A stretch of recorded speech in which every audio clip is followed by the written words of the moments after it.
जेक board की ओर से जारी किया गया मॉडल सेट इंग्लिश सब्जेक्ट का हम लोग मॉडल सेट 2 को सॉल्व करेंगे आज। मॉडल सेट 1 को पहले ही सॉल्व कर दिया गया है, जिसका लिंक डिस्क्रिप्शन में दे देंगे, वहाँ से आप देख लीजिएगा। आगे बढ़ने से आपसे छोटा सा रिक्वेस्ट होगा, चैनल पे नए हैं तो चैनल को सब्सक्राइब कीजिए, साथ में बेल आइकन को भी हिट कर लीजिए ताकि जब भी वीडियो अपलोड हो सबसे पहले आपको मिले। तो सबसे पहला क्वेश्चन जो है, read the following passage and answer the question from 1 to 5। तो पहले पैसेज को पढ़ना है, उसके बाद इसी के आधार पे जो 5 क्वेश्चन दिए हैं उनको सॉल्व करना है। ठीक है, पैसेज को पढ़ने में थोड़ा सा लंबा समय लग जाता है, वीडियो लंबा हो जाता है, इस वजह से हम इस पार्ट को स्किप करेंगे और डायरेक्ट क्वेश्चन से स्टार्ट करेंगे। ठीक है, बाकी सारी चीज़ आपको समझाते हुए चलेंगे। Who gets recognisation and social acceptance. तो पूछ रहा है किसको सोशल रिकॉग्नाइजेशन, पहचान और सोशल एक्सेप्टेंस मिलता है, यानी सामाजिक स्वीकार्यता मिलता है। तो a person who is not discipline, तो ऐसा पर्सन जो डिसिप्लिन में नहीं होता उसको मिलता है। ऑप्शन बी है पर्सन हुई डिसिप्लिन, कि जो डिसिप्लिन में रहेगा उसको मिलेगा। तो जब हम लोग पढ़ेंगे पैराग्राफ तो आपको पता चलेगा पर्सन हुई जो डिसिप्लिन। तो राइट आंसर क्या हो जाएगा, बी का। ठीक है, क्वेश्चन नंबर सेकंड में आते हैं। One word for take it easy attitude. तो इसका आंसर क्या हो जाएगा, तो इसका आंसर हो जाएगा लेजी, है ना। जो लेजी लोग होते हैं इसको क्या करते हैं, टेक इट इजी एटीट्यूड। उनका हर चीज़ में ऐसा ही एटीट्यूड होता है कि यार ये बहुत आसान है ना। कोई भी काम में बोलेंगे बहुत आसान है, करते नहीं है, ये सोच के। तो ये हम लोग का आंसर हो जाएगा। ठीक है, 2 का हो जाएगा बी ऑप्शन। 3 का एडवांटेज ऑफ पंचुअलिटी क्या होता है, it make life discipline, it make life easy, it make life great और इट मेक लाइफ वैल्यूएबल। तो ऑप्शन नंबर डी हम लोग का राइट आंसर होगा कि इट मेक लाइफ वैल्यूएबल। तो एडवांटेज ऑफ पंचुअलिटी है। ठीक है, सारा पैसेज में पढ़िएगा, सारा का आंसर यहाँ मिलेगा। Punctuality is the consider as a symbol of. तो पंचुअलिटी किसके सिंबल के रूप में कंसिडर किया गया था, वर्ल्ड लीडर के रूप में। ठीक है, ग्रेट सेंट के रूप में, लेजी पीपुल के रूप में और नन ऑफ द अबव। तो ग्रेट लीडर्स का जो प्रॉपर्टी होता है उनका पंचुअलिटी हमेशा आपको देखने को मिल जाएगा, जितने भी बड़े बड़े नेता सब होते हैं, नेता बोलते हैं, बड़े लीडर्स होते हैं। ठीक है, world leaders. Synonyms for the goodness is. तो गुडनेस का सिनोम क्या हो जाएगा, रिकॉग्नाइजेशन, वर्च्यू की इंटेल। तो ये हो जाएगा रिकॉग्नाइजेशन। चलिए आगे बढ़ते हैं क्वेश्चन नंबर 6 की ओर। तो 6 से पहले क्या करेंगे, पैराग्राफ को फिर से पढ़ेंगे और इसी के बेसिस पर क्वेश्चन को सॉल्व करेंगे। ठीक है, तो पैराग्राफ हम लोग पढ़ लीजिएगा और हम डायरेक्ट आंसर पे आते हैं। The passage is about. तो पैसेज किसके बारे में है, तो जब पैसेज पढ़ेंगे तो पता चलेगा the passage is about property of papaya के बारे में है, पपाया के गुण के बारे में पैसेज है। ठीक है, तो राइट आंसर इज डी। 7 है choose an option which is not true about the papaya. तो आपको चुनना है जो पपाया के बारे में सही नहीं होगा। ठीक है, स्टेटमेंट यानी कि देखिए ना, जो सही नहीं होगा उस पर हम लोग को टिक लगाना है। ठीक है, जो सही है उसको नहीं। तो क्या सही है, इट हेल्प इन डाइजेस्ट, सही बात है, डाइजेशन में हेल्प करता है पपाया। ठीक है, ऑप्शन नंबर 2 है इट क्योर स्किन इरिटेशन, सही बात है। इट इज़ हेल्थी, सही बात है, इसको खाने से हेल्थी रहेंगे। लास्ट है इट फेवर सनबर्न, सनबर्न को फेवर करता है, तो गलत है ना, गलत है, मतलब यही वाला उनका राइट आंसर हो जाएगा। जो गलत था उसको चुनना था, तो गलत यही है, तो ये वाला राइट आंसर हो जाएगा। ठीक है, papaya can be eaten by. तो पपाया को हम लोग कैसे कैसे खा सकते हैं, तो पपाया को हम लोग खा सकते हैं सलाद बना के, कुक करके, बॉयल करके, ऑल ऑफ द एबव। तो आंसर हो जाएगा all of the above. Question number 8 का डी आंसर होगा। What is found in raw papaya which help us to cure instant irritation, pepsin, papaya, both A and B, protein. तो answer हो जाएगा both A and B. ठीक है, question number हम लोग 10 की ओर बढ़ते हैं। What happen when one eat ripe papaya regularly. तो क्या होगा जब कोई रीप पपाया रेगुलरली खाएगा, तो it correct habitual constipation, it heals bleeding piles, it help in chronic, all of the above. तो हम लोग लगा सकते हैं इसका ऑल ऑफ द एबव, सारी चीज़ हो सकता है। ठीक है, लेकिन इस वाले क्वेश्चन में थोड़ा सा हमको कन्फ्यूजन है, तो इसको आप अपने तरीके से देखिएगा। ठीक है, इसको थोड़ा चेक कर लेना है। आगे बढ़ते हैं क्वेश्चन नंबर 11 की ओर। ठीक है, तो 11 में क्या है, you assume you are Sunita Suresh, write an application to headmaster to your school. तो आप मान के चलना है सुनीता सुरेश हैं आप, और आपको एक एप्लीकेशन लिखना है अपने हेडमास्टर को, स्कूल के हेडमास्टर को, asking him to make book available in the school library. और उनको बोलना है कि स्कूल के लाइब्रेरी में बुक्स कम है तो उनको अवेलेबल करवाइए। उपलब्ध करवाइए। Complete the formal letter by the choosing the suitable given option from 11 to 15। 11 से 15 को भरना है ऑप्शन को चुन के। तो 11 में क्या भराएगा देखो, 2, उसके बाद खाली जगह है ना, तो 2 के बाद क्या आता है, द प्रिंसिपल। तो द हेडमास्टर, और हेडमास्टर में बहुत सारे ऑप्शन हैं। तो हम लोग जानते हैं जब भी कभी लेते हैं टू द, तो द हम लोग कैपिटल में लिखते हैं, फिर हेडमास्टर लिखते हैं और लास्ट में हम लोग कोमा भी लगाते हैं। तो ऐसा वाला आपको खोजना है, तो कैपिटल लेटर में और कोमा, ये दोनों, ये मतलब option number D right answer. Option number 12 क्या होगा, the best use of the period, the best. तो ऑप्शन नंबर हम लोग का ये हो जाएगा। इससे पहले क्वेश्चन देख लेते हैं, अच्छा समझ में आया। तो ऑप्शन नंबर 12 में कैसे होगा बोला, तो we have a library period for 45 minute every Saturday. तो हर सैटरडे को हम लोग को कितना मिलता है, 45 मिनट का पीरियड मिलता है लाइब्रेरी के लिए। वी कैन नॉट मेक, तो इसका हम लोग नहीं कर पाते हैं, बना पाते हैं क्या, तो the best use of this period. तो option number B is the right answer for question number 12, है ना। अब आते हैं क्वेश्चन नंबर 13 में। तो 13 क्या है देख लेते हैं। It is because many books are not available in the, तो बुक अवेलेबल नहीं है इन द, कहाँ पर, हॉस्टल में, क्लास हॉल में, क्लासरूम में या लाइब्रेरी में। तो लाइब्रेरी जाते हैं तो लाइब्रेरी में बुक अवेलेबल नहीं है, इस वजह से हम लोग का पीरियड अच्छे से नहीं हो पाता, ये बोलने का सेंस है। तो आंसर क्या हो जाएगा क्वेश्चन नंबर 13 का, option number D. Question number 14 में आते हैं। तो हम लोग देखते हैं क्वेश्चन नंबर 14। तो पैराग्राफ को एक बार देख लेते हैं। पैराग्राफ में पूछा गया, on the behalf of my class I request you to add some more books to the library. तो हम अपने क्लास की ओर से हम आपसे रिक्वेस्ट करना चाहते हैं कि क्लास में, स्कूल लाइब्रेरी में और कुछ बुक वगैरह ऐड करवा दीजिए, ठीक है। वी शैल बी, तो इसके लिए हम रहेंगे थैंकफुल टू यू। तो अब थैंकफुल रहेंगे, हमेशा थैंकफुल रहेंगे, तो थैंकफुल ऑप्शन खोजना है। तो option number D is right answer for question number 14। आगे बढ़ते हैं। क्वेश्चन नंबर 15 में क्या होगा, तो लास्ट ऑप्शन जो हम लोग लास्ट में जो लेटर के लास्ट में लिखते हैं, क्या लिखते हैं, योर ओबिडेंटली लिखते हैं ना। तो यहाँ पर वही चीज़ खोजना है कि योर ओबिडेंटली। तो योर्स ओबिडेंटली कहाँ पर है, option number B is right answer, ठीक है। तो अब बोलेंगे ए क्यों नहीं होगा, क्योंकि यहाँ पर कोमा लगा हुआ है, ठीक है, कोमा नहीं लगता है, ठीक है। ये जो कोमा लगा हुआ है ना लास्ट में, ये नहीं होगा, तो ये दोनों ऑप्शन हट गया। योर ओबिडेंट नहीं होगा, योर ओबिडेंटली होगा, ठीक है। Yours obediently right answer question number 15 के लिए। क्वेश्चन नंबर 16 हम लोग का ग्रामर सेक्शन है। ग्रामर सेक्शन में देखते हैं कैसे सॉल्व किया जाएगा, ठीक है। तो क्वेश्चन है पहला, आई दिस वॉच लास्ट ईयर। तो बोला है मैं ये घड़ी को लास्ट ईयर खरीदा था, मीनिंग आ रहा है था में।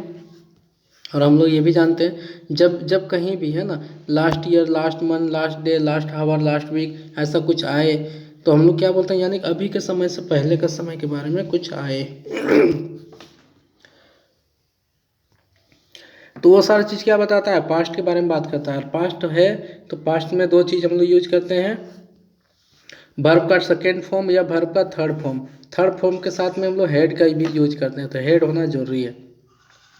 ना तो ऑप्शन में हेड है, ना तो वहाँ पर फिल इन द ब्लैंक्स के आगे में या कहीं पर हेड है। इसका मतलब ये वाला तो यूज होगा नहीं, तो हम लोग क्या यूज करेंगे, V2 फॉर्म खोज लीजिए, buy, bought, buying, will buy. तो क्या होगा, बाउट, V2 फॉर्म हो जाएगा। I bought this watch last year, मैंने इस घड़ी को पिछले साल खरीदा था। आगे बढ़ते हैं क्वेश्चन नंबर 17 की ओर। क्या होगा 17 में, ही फॉर रांची यस्टरडे, है ना। यस्टरडे मतलब कल, वो कल रांची की ओर चला गया या कल रांची चला गया, ऐसा कुछ है ना। तो क्या होगा, फिर से वही चीज़ है, V2 लगेगा, ठीक है। तो हम लोग V2 हो जाएगा लेफ्ट, तो हो जाएगा ही left for Ranchi yesterday. Answer 17 का option number A is right answer. Question number 18, why are you noise. तो क्या होगा, आर लगा हुआ है, आर है ना, समझना है। आर के साथ हम लोग यूज करते हैं टेंस में V4। तो मेक का नहीं, मेकिंग। क्या हो जाएगा, are, why are you making, हमको खोजना है मेकिंग कहाँ पर है। तो जहाँ पर मेकिंग मिलेगा राइट आंसर। क्वेश्चन नंबर 18 का सी ऑप्शन सही होगा, ठीक है, मेकिंग। आगे है question, the girl are a chorus, है ना। तो क्या है, आर लगा हुआ है, फिर से V4, तो सिंगिंग हो जाएगा इसका। तो the girls are singing a chorus, तो ये हम लोग का राइट आंसर हो जाएगा 19 का ऑप्शन नंबर ए। ओके, चलिए आगे बढ़ते हैं क्वेश्चन नंबर 20 की ओर। ही ऑलवेज द ट्रूथ, तो हो जाएगा speak, he always speaks the truth, है ना। हम लोग को क्वेश्चन नंबर 20 का right answer option number C, speak the truth. क्यों होगा?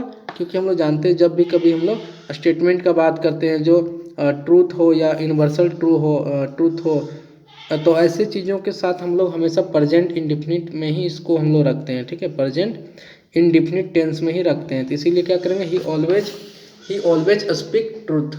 तो ये हो जाएगा right answer option number C for 20 question.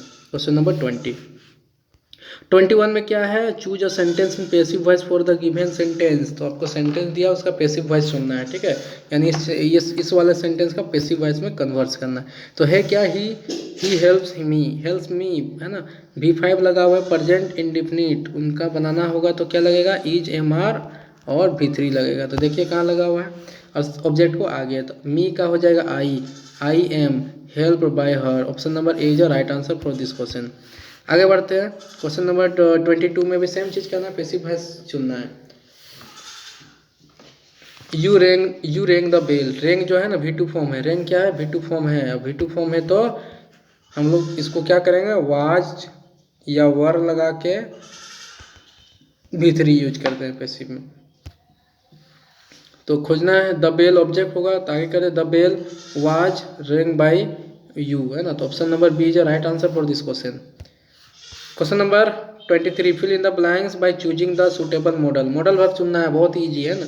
I come in madam, तो हम लोग परमिशन लेने के लिए किसका यूज करते हैं, मे फॉर परमिशन, याद है ना फॉर्मूला वगैरह। तो मे का परमिशन के लिए यूज करते हैं, और जनरली ऐसे भी देख सकते हैं हम लोग जब बोलते हैं कि मे आई कम इन सर, वही चीज़ है, मे आई कम इन मैम, मैडम। तो क्या होगा, मे कहाँ पर है, ऑप्शन नंबर सी में। 23 का ऑप्शन नंबर सी जो राइट आंसर। आगे बढ़ते हैं, तो फिर से हम लोग पास में पैराग्राफ आ चुका है, एक्सट्रैक्ट आ चुका है, इसको रीडिंग करना है अच्छे से। ये बुक का एक्सट्रैक्ट है ना। अब इसको देख के बताइए कौन सा चैप्टर का है, कमेंट बॉक्स में कमेंट कीजिएगा कौन सा चैप्टर का ये एक्सट्रैक्शन है, ठीक है। इस वाला पैराग्राफ कहाँ से लिया गया है, कौन सा चैप्टर से। पहले इसको अच्छी तरीके से पढ़ना है, फिर आंसर करना है। हम पढ़ चुके हैं, आप लोग पढ़ लीजिएगा, ठीक है। इसको पढ़ाने के चक्कर में वीडियो लंबा हो जाता है, इसलिए इसको नहीं पढ़ रहे हैं। तो देखिए राइट आंसर क्या होगा, आंसर के साथ में समझाते चलेंगे। Where was the house situated. तो हाउस कहाँ पर था, on the middle of the valley, on the top of the hill, low hill. तो हम लोग का आंसर ये हो जाएगा, on the top of the low hill, ठीक है। Option number B is right answer for question number 24। Next question is 25, what can be seen from the houses. तो हाउस से क्या क्या दिखता था, the river, yes, the field of ripe corn, yes, both and B. Answer हो जाएगा both A and B. तो वहाँ से रिवर भी दिखता था, और खेत का जो पके हुए फल थे वो भी दिखते थे। क्वेश्चन नंबर 26 का क्या हो जाएगा, what does the earth need for a good harvest. तो अच्छा फसल हो उसके लिए अर्थ को क्या चाहिए, पानी चाहिए। तो हो जाएगा असोवर is the right answer. Question number 26 right answer is C, option number C right answer. Question number 27, a word for heavy rain. Heavy rain का वर्ड खोजना है, ठीक है। तो हैवी रेन मतलब होता है बहुत ज़्यादा बारिश होना, उसको बोलते हैं डाउनपोर, है ना। पोर मतलब होता है मूसलाधार बारिश होना, बहुत ज़्यादा बारिश होना। Option number A is right answer for that question. Question number 28, the lesson his first flight is about. तो हिज फर्स्ट फ्लाइट जो है किसके बारे में, कौन बताएगा इसका आंसर। तो ये एक फार्मर के बारे में है, नहीं। गर्ल के बारे में नहीं, सीगल के बारे में है, साइंटिस्ट के बारे में है।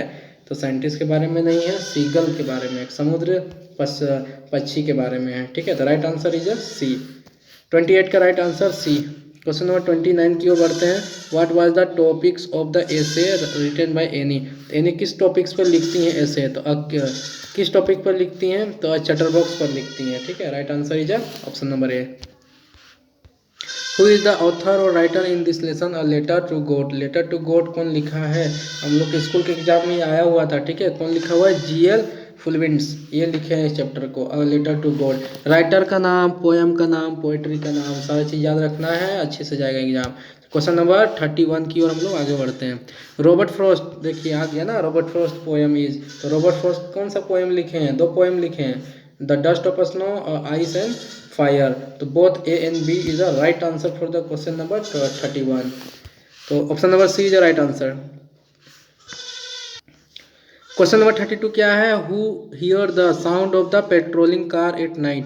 तो पेट्रोलिंग कार का साउंड कौन सुनता है? अगर चैप्टर पढ़े होंगे a tiger in the zoo तो आसानी से इसका आंसर कर सकते हैं, टाइगर सुनता है। Option number C is a right answer for the question number 32। Next question, फिर से हम लोग पास में एक एक्सट्रैक्ट है, पैराग्राफ है, पोएम का पैराग्राफ है और जिस पोएम का नाम लिए थे उसी का है, ठीक है। आप लोग बताइए कमेंट में कि कौन सा पोएम का ये एक्सट्रैक्ट है और पोएट का नाम बताइए और साथ में आपको बताना है पोएम का नाम। ओके, ये होमवर्क रहेगा। चलिए आगे बढ़ते हैं, इसको पढ़ लेना अच्छे से। He stalk in a vivid stripe a few step of cage on pads of velvet quiet it is quiet rage, है ना, ये पूरा पोएम है। हु कंपोज दिस लाइन, तो कंपोज मतलब कौन ये लाइन को लिखा है, तो राइटर का नाम सिंपली पूछा जा रहा है, कौन है भाई राइटर इसका? तो इसका राइटर हो जाएगा लोजली नॉरिस, ठीक है, राइट आंसर। तो 33 का राइट आंसर क्या हुआ? Option number 1 is a right answer for question number 33। Next question is what does stock mean here, है ना। तो स्टॉक मतलब क्या है? स्टॉक मतलब होता है वॉकिंग। तो शेर पिंजरे पे वॉक कर रहा होता है ना, तो वो हो जाएगा walking. Option number D is a right answer for question number 34। Next question, he is a use for home here. तो यहाँ पर ही किसके लिए आया है? तो ही टाइगर के लिए आया हुआ है, ठीक है। Right answer is a option number A, tiger is a right answer. Next question, choose the correct option for the given question from 36 to 40। तो करेक्ट आंसर चुनना है। Which of the given character is not in the story a Trump of surgery. A Trump of surgery में कौन आदमी या character use नहीं किया गया है? तो जेम्स हैरियट डॉक्टर है एंड वेटरनरी डॉक्टर है। मिसेस पम्फ्री डॉग का ओनर है और ट्रिकी खुद डॉग है, ठीक है। तो कौन नहीं आया? ऑजुबल दूसरे वाले कहानी पर था। ए मिडनाइट विजिटर चैप्टर का ये है, तो आंसर हो जाएगा ये, करेक्टर नहीं है अ ट्रम्प स्टोरी का, अ ट्रम्प ऑफ सर्जरी का character. What was the couch of tricky element. तो ट्रिकी को क्या प्रॉब्लम था? ओवर फिट ईटिंग, तो बहुत ज़्यादा खाता था। Lack of exercise, both A and B. Option number C is right answer. बहुत ज़्यादा खाता भी था और एक्सरसाइज भी बहुत कम करता था, तो ये आंसर हो जाएगा, ठीक है। चलिए क्वेश्चन नंबर 38 की ओर जाते हैं, ठीक है। Who was Anil in a story the thief. Story में अनिल कौन है? रेसलर रेसलिंग करने वाला है, पहलवान है। ए मैगजीन राइटर, तो मैगजीन के लिए लिखने वाला है। लॉक मेकर की लॉक बनाने वाला है। या साइंटिस्ट, एक साइंटिस्ट है। तो हम लोग देखेंगे क्या देखे हुए हैं, एक क्या होता है? मैगजीन राइटर होता है अनिल, ठीक है। Right answer is option number B for question number 38। Next question 39, who has written the story the thief story कौन लिखा है? अभी से कुछ देर पहले बता रहे थे ना कि राइटर का नाम कितना इंपॉर्टेंट है। देखिए बार बार वही सारा चीज़ आ रहा है, घुमा फिरा के वही चीज़ पूछा जा रहा है, ठीक है।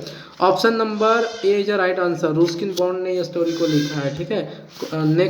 नेक्स्ट नहीं, लास्ट हम लोग का क्वेश्चन नंबर 40 क्या हो जाएगा? What is Hari Singh a fairly hand successful hand eight. तो हरी सिंह के लिए अ फेयरली सक्सेसफुल हैंड का मतलब क्या होता है? ये सीधी बुक का क्वेश्चन है, ठीक है।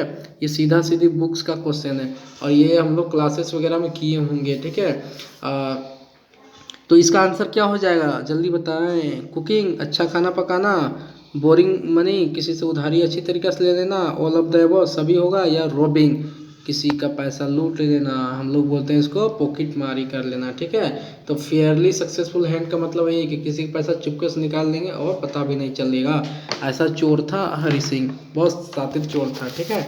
और इसी के साथ मॉडल सेट 2 कंप्लीट। सेट 1 और सेट 2 हम लोग अभी तक कंप्लीट कर चुके हैं। अब नेक्स्ट सेट 3 आपको जल्दी मिल जाएगा, ठीक है। वीडियो पसंद आता है लाइक कीजिए, शेयर कीजिए और चैनल को सब्सक्राइब कर लीजिए। साथ में ये कमेंट कीजिए कि आपको कौन सा ये चैप्टर का ऐसा है इंग्लिश में या फिर मैथ्स में जो समझ में नहीं आता है, ठीक है। चैनल पे वो वीडियोस बना दिया जाएगा, ठीक है। मिलेंगे एक नेक्स्ट वीडियो में, तब तक के लिए जय हिंद।